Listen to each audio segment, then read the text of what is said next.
আমরা যদি আবার মোটারের দিকে তাকাও তাহলে দেখতে পারবে যে আমার মোটার লেভেল 5 এবং 6 করতে আমার লাগে 5,00,000 টোকেন। এখানে আমার টোকেন 3,63,275। তো এখানে আমরা একটা ক্লেনে হ্রাস করলেই হয়ে যাবে আমাদের 6,00,000 টোকেন। এখানে আমরা সরাসরি হ্রাস করে দেই একটা ক্লেনের উপর।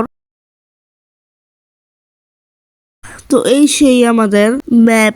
এখানে আমি কুইনকে ছেড়ে দেই, তখন আমি তৎক্ষণাৎ বিজলি মেরে এই দুইটাকে ভেঙে দেই। তখনই আমরা এই মোরা কিংকে ছেড়ে দেই।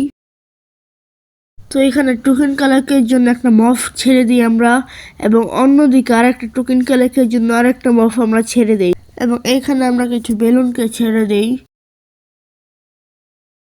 তো এখানে আমরা আরো কিছু বেলুন ছেড়ে দেই, এবং পরিশেষে আমরা এই ম্যাচটি জিতে যাই।